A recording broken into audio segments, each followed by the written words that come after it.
Dragon's Dogma 2 dropped over a year ago, the launch was messy, the game is still weird as hell, so the real question is it worth your time now? I've sunk over 500 hours into this thing, tracked every patch, every update, every microscopic tweak like some deranged Dragon's Dogma bloodhound. I've seen the best and the absolute worst it has to offer. This video breaks it all down. The good, the mid, and the bad. Let's start with the good.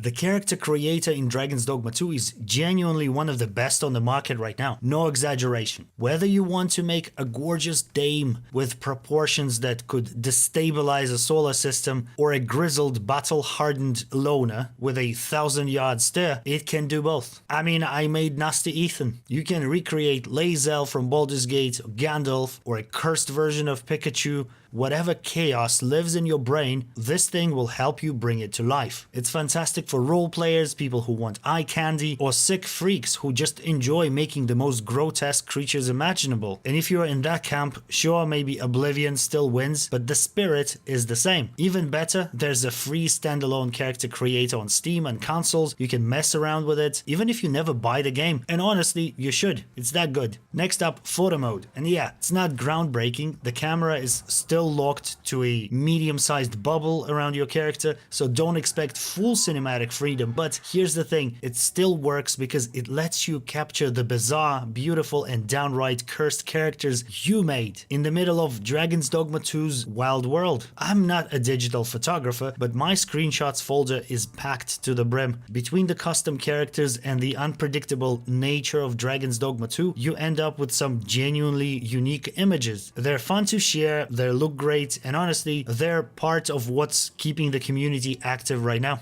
Another thing Dragon's Dogma 2 gets right is exploration and combat. Both feel a little unusual at first, especially if you're coming from something like Dark Souls. In Souls games, combat is all about precision, tight parries, perfect dodges, skill-based duels. Dragon's Dogma 2 plays differently. It's more about knowledge and experimentation. You've got 4 skill slots per class, or vocation as the game calls them, and every single one plays completely different. Fighters block and parry, archers can slide and kick enemies in the face, thieves can dodge. They're all different, and most builds are actually viable once you learn the systems. It's not as elegant as it is in Souls games, but it's wild, dynamic, and surprisingly deep. And a fair warning, if it clicks, Dragon's Dogma 2's combat might ruin other action RPGs for you. As for exploration, it's one of the game's core strengths in my opinion. It's especially fun on your first playthrough. Fast travel is limited, so early on you'll be doing a lot of walking, but that's where the game comes alive. You're not just moving from point A to B, you're navigating dense forests, hidden ruins, mountain passes, and pitch black caves. There's real tension, real discovery, and real danger. The world isn't massive by modern standards, but it feels handcrafted, hostile, and full of surprises.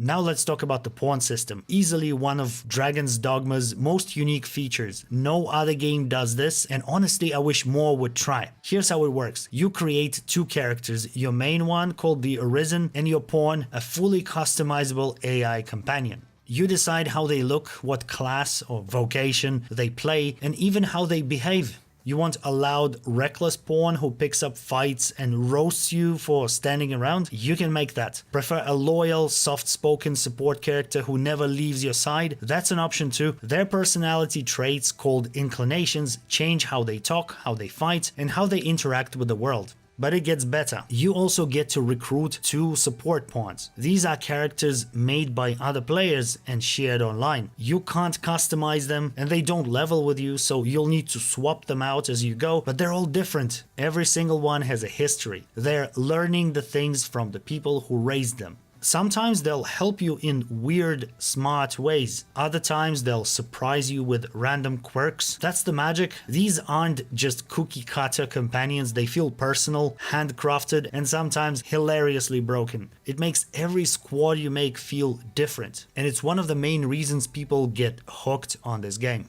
Last up in the good section, the modding scene. Now, heads up, Dragon's Dogma 2 doesn't have the official mod support. Capcom's not exactly mod friendly, but if you're playing on PC, the community is already cooking up some serious stuff. We're talking full-on overhauls. There's a mod called Dullahan that completely rebalances the combat system, makes it tighter, more varied, and way more rewarding. And then you've got full mod packs like Dragon's Dogma that tweak almost everything: the loot, the difficulty, exploration, AI, the works. If you're on console, sadly you're out of luck. Mods aren't an option, but for PC players, these mods can easily add another 100 hours to your playtime. It's that good. I won't linger here too long, but trust me, if you can mod the game, you probably should. And before we move on to the mid and the bad, I want to hear from you, especially the Dragon's Dogma veterans out there. If there's anything I missed that could help a newcomer decide whether or not to dive in, drop it in the comments. It's valuable. And if you are more on the critical side, this is your moment too. Go ahead and share what rubbed you the wrong way. The good, the bad, the cursed. I want all of it. Also, a quick shout out to Austin Shelton, the mind behind Project Dragonforged, a massive upcoming mod for Dragon's Dogma Dark Arisen. We're putting together a full interview/podcast digging into the mod, the tools, and everything in between. If you don't want to miss that, hit subscribe. Alright, let's now, without mercy, dive into what I call the mid. What does that mean? These aren't outright flaws, or at least not to hardcore Dogma fans like myself, but they might be red flags if you're new. Stuff we are willing to overlook, but you might not be. Let's start with the elephant in the room, replayability, or rather the awkward shape of it. Most big RPGs today are built to keep you playing forever. Elden Ring hands you 1,000 build variations and says, see you in 2045. Skyrim and Fallout are basically infinite once you plug into the modding matrix. Armored Core 6 mixes things up with the New Game Plus that actually changes missions and story beats. Dragon's Dogma 2 doesn't do any of that. Sure, there's a New Game Plus mode, but it's mostly just a victory lap. You keep your gear, skills, and resources, but enemies don't scale. The challenge doesn't ramp up, it's just more of the same but easier. And yeah, most players bounced off of it hard. Don't take my word for it, just look at the dwindling player count charts. Now, to be fair, if you're planning to beat the game once or twice, you're good. You won't see everything in one playthrough anyway. But if you do fall in love with the game's systems, combat, and world, you'll end up where a lot of us are now. Sitting in a dark basement, injecting thick copium sludge, no real hard mode, no roguelike dungeon, no scaling New Game Plus, no modded insanity unless you're on PC, and even then, it's not enough to fix the post-game drought. There is an endgame sequence, but it's short and time sensitive unless you know what you're doing. So yeah, you might play it once, twice and walk away satisfied, or you might end up like us, dangerously invested and frustrated. Just figured I should warn you. Okay, a quick disclaimer. I finished the entire video, then realized I forgot to talk about the actual story. What a silly goose. So this part was recorded after the fact. Audio might sound a little bit different. Apologies. Now look, this is 100% subjective. There are people out there who think Dragon's Dogma 2 tells a deep, intricate story with layers of hidden meaning, and I don't disagree with that. But for me, the story belongs here in the mid. It's serviceable. If you dig deep enough, you can piece it together and get something out of it, but presentation and pacing are really off in my opinion. Probably because big chunks of it were cut before release. Without spoiling anything, the setup starts strong and then completely nosedives in the second half. I mean, there's lore, sure, but I'll be honest, the story is not why I play the game. If you want to dive deeper into the lore, check out Chainsaw Mike Face Punch on YouTube. Hi Chainsaw. He is basically our Dragon's Dogma professor at this point. Links down below. Next up, fast travel, or more accurately, the intentional throttling of it. If you enjoy slow, deliberate exploration, the kind where the journey matters more than the destination, Dogma's approach might feel immersive and even rewarding. But if you are fresh off Elden Ring, where you teleport back and forth frequently, Dragon's Dogma 2's system might just piss you off.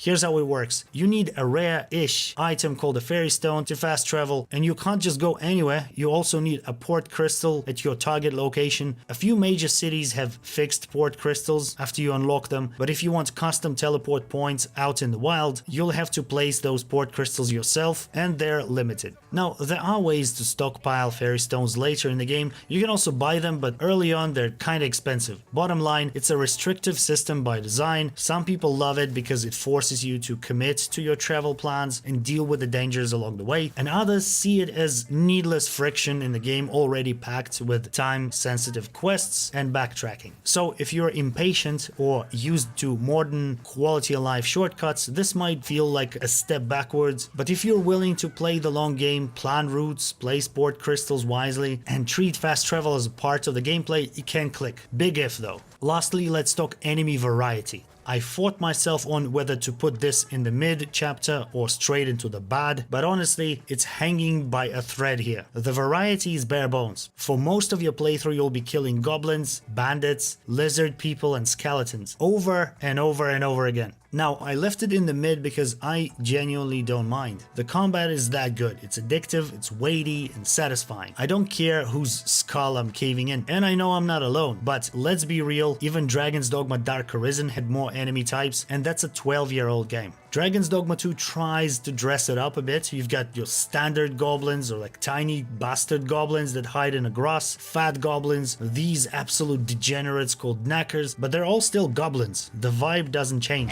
At first, maybe for 20 hours it's fine, feels good even, but eventually you start to notice the repetition creeps in. The game will keep surprising you until it doesn't, and then you'll just be hungry for more. That never comes.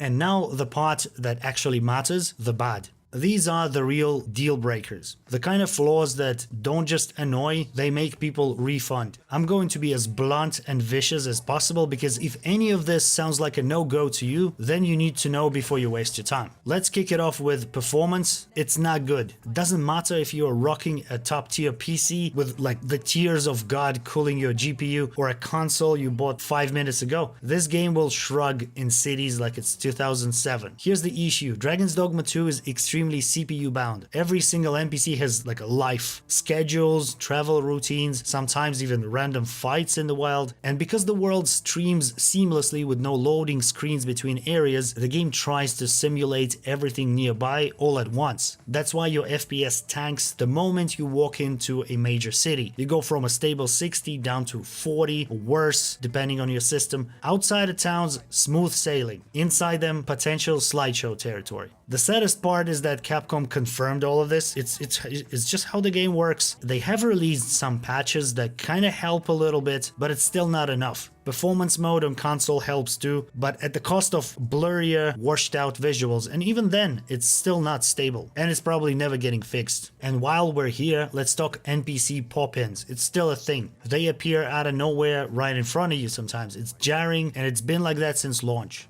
If you've got a high tolerance for jank, you'll be fine. I'm still playing it. I notice the drops, I shrug, but if you're picking this up a year or more after launch thinking the performance must be polished by now, it's not. Sorry, mate. Next up, and this is a big one, the save system is not ideal. Let me break it down. The game auto-saves every 5 minutes. That's not the issue. The issue is how the game handles death and how few save options you actually have. When you die, you lose a chunk of your max health. That's the punishment. It's fine. Most action RPG fans can live with that. But here's the twist. If you die enough, your max HP becomes a joke. That leaves you with two options. Your autosave, the one that keeps screwing you, or your in-save, which could be from 3, 4, 10 hours ago. If you forgot to rest at an inn, tough shit. You're rolling back time. And I'm not exaggerating, you can lose hours of progress just because you didn't know, or you forgot, or you assumed a modern title wouldn't be this archaic. Also, you get one character slot. One. You want to start over? Say goodbye to your current run. There are workarounds on both PC and console, but they're just that, workarounds. The core system is not that good. And finally, let's talk about the ugliest, most frustrating thing of all, Capcom's complete lack of communication.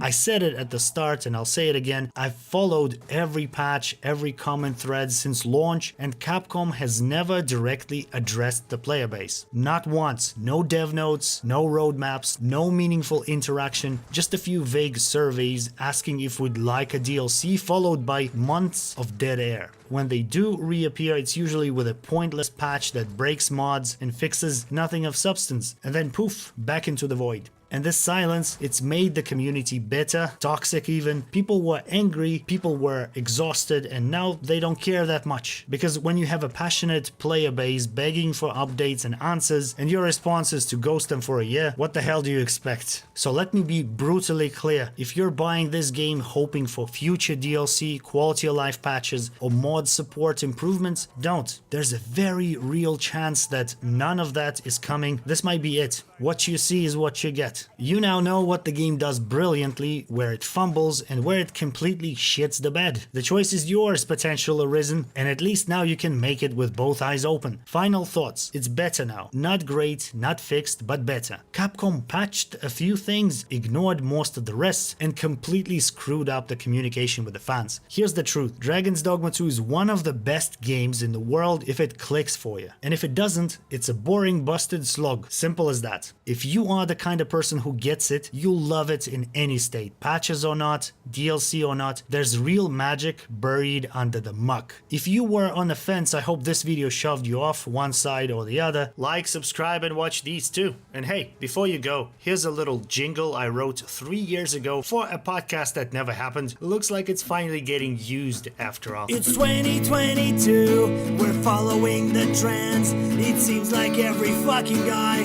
on the internet tends to start their own podcast with a quality not so great. We're following this trend, but it seems like we're a little bit too late.